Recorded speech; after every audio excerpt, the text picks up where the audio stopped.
오늘은 진리로 거룩하게라는 제목으로 하나님의 말씀을 함께 나누겠습니다. 예수님께서는 저희들을 악에 빠지지 않게 보존하기를 원하신다라고 그렇게 구했습니다. 다시요. 예수님께서 우리를 빨리 세상에서 데려가서 안전한 곳으로 이동시켜 주십시오라고 기도하시지 않고, 세상은 악한 곳이고 위험한 곳이지만 그 곳에서 주님께서 악에 빠지지 않게 보존해 주시길 원합니다 라고 아버지께 그렇게 기도하셨습니다. 그러면서 주신 말씀이 진리로 거룩하게 하옵소서입니다. 진리로 거룩하게. 이것이 우리가 악에 빠지지 않는 비결입니다. 하나님께서 예비하신, 그리고 세상에서도 그렇게 작동하는 방편입니다. 우리가 진리 안에서 거룩해지면 우리는 악에 빠지지 않습니다. 그리고 하나님의 형상이 보존됩니다. 그것만이 하나님께서 우리를 이 땅에 보내신 사명을 이룰 수 있는 아주 건강하고 또 거의 유일한 방법이라고 말할 수 있겠습니다. 예수님께서는 우리가 진리로 거룩하게 되는 것, 이것은 아버지의 말씀으로 말미암는다라고 다시 분명하게 이어서 선포하고 있으십니다. 진리로 거룩하게 하옵소서. 아버지의 말씀은 진리니이다. 세상의 종교는 우리가 덕을 쌓고 또 도를 알아가고 쌓아가면 내 자신이 더 나은 삶이 될 수 있다라고 말합니다. 그러나 하나님의 방식은 전혀 다릅니다. 우리에게서는 그 진리가 나올 소망이 없습니다. 그 진리를 우리에게 주셨고, 이 진리를 우리가 믿음으로 받아들이면 하나님의 거룩하심이 우리의 거룩함이 되는 것입니다. 이것은 우리의 공력의 차원이 아닙니다. 믿음의 차원입니다. 그러니 우리가 아버지의 말씀을 사모하고 우리가 아버지의 말씀을 받아들이고 순종하는 크기만큼 거룩의 능력이 우리의 한계를 뛰어넘어서 나타나게 되어 있는 것입니다. 아버지의 말씀을 붙들고 진리이신 예수 그리스도, 그 말씀을 우리가 붙들고 묵상하며 나아갈 때 우리는 거룩하게 됩니다. 거룩한 존재가 되면 악과 만나더라도 우리가 악과 동화되는 것이 아닙니다. 악은 우리를 빠뜨릴 수 없습니다. 정결한 존재에서 만족하면 악을 만나면 우리는 무너지지만, 그러나 하나님의 거룩하심으로 채워지면 세상의 악을 만난다고 해도 우리는 그 악에 빠지지 않을 수 있습니다. 아버지께서 예수님을 세상에 보내셨었듯이 예수님도 이제는 저희들을 세상에 보내십니다.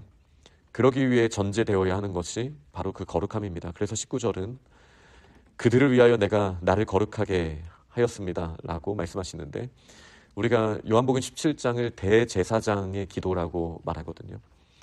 이 대제사장의 기도라는 거에서 이제 유월절 어린 양이라든지 여러 가지 이미지를 저희가 떠올릴 수 있습니다. 대제사장은 백성들이 거룩하신 하나님 앞에 나아가도록 이 양을 잡습니다. 누군가의 희생을 통해서, 그러니까 헌신이 있는 이 거룩한 과정을 통해서 사람들이 하나님 앞에 나아가는 것이죠. 그들을 진리로 거룩하게 해달라고 말씀하시고, 내가 나를 거룩하게 합니다 라는 이 말씀, 예수님의 십자가를 분명하게 선포하시는 거예요. 예수님께서 십자가를 지심으로 말미암아 우리가 거룩하신 하나님 앞에 나아갈 수 있는 길이 열리게 되었고, 예수 그리스도를 이 대제사장적인 사명을 감당하게 하심으로 말미암아 우리도 진리로 거룩하게 된다라는 선포를 지금 예수님께서 주시는 겁니다. 그들을 위하여 내가 나를 거룩하게 하오니 이는 그들도 진리로 거룩함을 얻게 하려 함이니이다. 이 말을 다시 하면요, 예수님이 십자가를 지신 이유는 예수 그리스도 이 진리의 길을 통하여 우리가 거룩함으로 하나님 앞에 나아가는 것, 이것을 위하여, 진리로 우리가 거룩함을 얻게 하기 위하여 예수님이 십자가를 지셨다는 것입니다. 그러니 우리의 매일의 삶의 거룩함은 그렇게나 중요한 것입니다. 예수님이 십자가를 지신 이유입니다.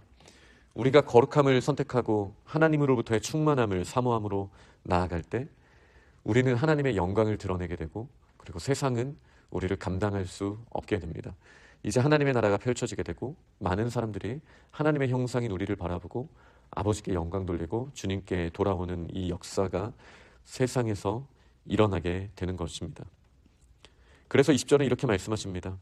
이 사람들만 위한 것이 아니고 그들의 말로 말미암아 나를 믿는 사람들도 위함이다. 우리를 통해서 예수님을 믿는 사람들이 일어나게 됩니다.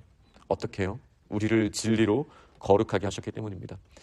우리 안에 허락하신 신성의 거룩함, 이 진리가 있으면 우리를 통해서 악이 거룩으로 전환되는 역사가 일어나게 됩니다. 이걸 전도라고 저희가 이야기를 하죠. 이렇게 하시는 것은 신비한 연합의 과정, 이 거룩을 다음과 같이 설명하시는데, 아버지와 아버지께서 내 안에 내가 아버지 안에 있는 것 같이 그들도 다 하나가 되어 우리 안에 있게 하사, 다시 말해 거룩하게 해달라는 것이죠. 우리를 하나 되게 하시는 이유는 거룩을 위함입니다. 그들도 다 하나가 되어 우리 안에 있게 하사 세상으로 아버지께서 나를 보내신 것을 믿게 하옵소서. 우리가 거룩을 선택하고 예수 그리스도 안에 있고 하나가 되어 나아갈 때 세상은 예수 그리스도를 믿게 됩니다. 내게 주신 영광을 내가 그들에게 주었습니다라고 예수님께서 선포하셨습니다. 하나님께서 예수님께 주신 영광을 이미 저희들에게 주셨습니다. 우리가 거룩한 존재가 되면 하나님의 영광의 빛이 우리를 통해 드러나게 됩니다. 그 빛을 보고 사람들은 주님을 믿고 주님 앞에 나아오게 되는 것입니다. 마치 이전에 모세가 하나님의 거룩하신 산에서 하나님과 함께 40일을 주야로 동행하면서 이 땅에 내려왔을 때 그의 얼굴에 영광의 빛이 가득 차서 수건으로 덮을 수밖에 없었지만, 그때에는 하나님의 거룩이 경계선이 있어서 세상과 구별을 하셨었죠. 아직 예수 그리스도가 십자가를 지시기 전이었기 때문입니다. 그러나 예수님께서 죽으시고 부활 승천하신 이후에 성령을 보내셨고 이 모든 경계선은 무너졌습니다. 세상은 악한 곳 소돔이기도 하지만, 그러나 세상은 거룩한 곳 예루살렘이기도 합니다. 요한계시록 11장에 나오는 말씀 그대로요. 그러니 이 세상에는 악이 있지만 이 세상에는 하나님의 영광을 돌리지 못할 만한 것들이 너무나 많지만, 그 한가운데에서 이미 예수 그리스도께 주신 그 영광을 우리에게 주셨습니다. 왜요? 우리가 진리의 말씀을 받았기 때문입니다. 그 말씀이 우리 안에 있기 때문에, 진리의 영이 우리 안에 계시기 때문에 마치 예수 그리스도께서 아버지 안에 계신 것처럼 우리도 삼위일체 하나님 안에 거하게 되기 때문에 우리의 형상을 통해서, 우리의 겉모습으로 드러나는 이 모든 모습을 통해서 우리의 말과 우리의 눈빛과 우리의 태도와 우리의 행동, 이 모든 것을 통해서 거룩하신 하나님의 영광이 드러나게 되는 것입니다. 우리가 주 안에서 하나가 됩니다. 하나님의 거룩함과 떨어져 있지 않다라는 뜻입니다. 이렇게 하나님의 거룩하심을 공급함을 받을 때 어떻게 됩니까? 그들로 온전함을 이루어 하나가 되게 하려 함은 아버지께서 나를 보내신 것과 또 나를 사랑하신 같이 그들도 사랑하신 것을 세상으로 알게 하려 함이로소이다. 너무 중요한 말씀들이 계속 나오고 있죠. 우리가 온전함을 이루게 됩니다. 왜요? 나에게서부터 나오는 것이 아니라 예수 그리스도께서 행하신 거룩하심이 우리 안에 있기 때문이신 것이죠. 우리 안에 온전하신 주님의 능력과 사랑이 있기 때문에 이제 사람들은 우리를 보고 하나님이 우리를 얼마나 사랑하시는지를 알게 되게 됩니다. 이것이 예수 그리스도의 십자가의 이유입니다. 아버지께서 내게 주신 자도 나 있는 곳에 나와 함께 있어 아버지께서 창세 전부터 나를 사랑하심으로 내게 주신 나의 영광을 그들로 보게 하시기를 원하옵나이다.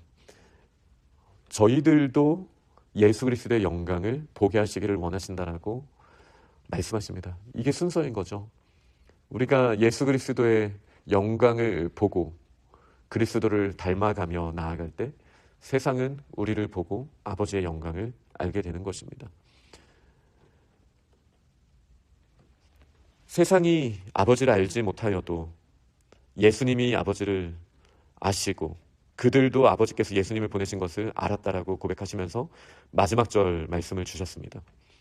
내가 아버지의 이름을 그들에게 알게 하였고 또 알게 하리니 이는 나를 사랑하신 사람이 사랑이 그들 안에 있고 나도 그들 안에 있게 하려 함이니이다. 결국 이 거룩은 아버지의 이름을 알게 되는 거예요. 아버지의 이름은 우리가 망령되이 부를 수도 있고 부를 수도 없고 감추어져 있었죠. 그러나 예수 그리스도로 말미암아 우리는 아버지가 어떤 분이신지 분명하게 알게 됩니다. 그렇게 됨으로써 사랑이 우리 안에 거하게 된다라고 말씀하셨어요.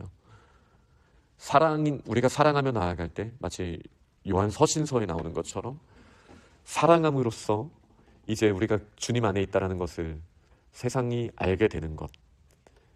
이것이 오늘 주신 말씀의 핵심이라고 할 수 있겠습니다. 우리가 하나님을 아는 만큼 우리는 하나님을 사랑하고, 하나님을 사랑하는 것만큼 세상은 우리가 또 하나님의 사랑을 받는다는 것을 세상은 알게 되고, 그리고 그 사랑 가운데 그들도 하나님의 영광을 보고 하나님의 나라에 거하게 되는 이 놀라운 하나님의 큰 그림을 지금 예수 그리스도의 기도를 통해서 우리가 알게 되었습니다. 이것이 우리가 세상에 있는 이유입니다. 세상엔 악이 있지만 이 악이 침범하지 못하는 존재가 있습니다. 마치 불이 있다 할지라도 소방관이 이제 방화복을 입고 그 불 가운데 들어가는 것처럼 하나님의 놀라운 사명을 가지고 우리를 이 세상에 보내셨습니다. 우리는 악을 탓할 존재가 아니고 그 악을 거룩으로 변화시켜야 되는 존재입니다. 그러니 우리의 기도도 예수 그리스도의 기도처럼 바뀌어야 될 것입니다. 악에 대하여 기도하기보다는 우리를 거룩하게 하셨으니 우리로 저 악 한가운데에서 하나님의 영광의 빛을 드러내게 하시고 세상을 바꾸는 자가 되게 하여 주옵소서. 이렇게 간절한 마음으로 기도하며 하나님의 나라를 확장하는 우리 믿음의 사람들이 다 되시기를 간절히 축원합니다. 아멘.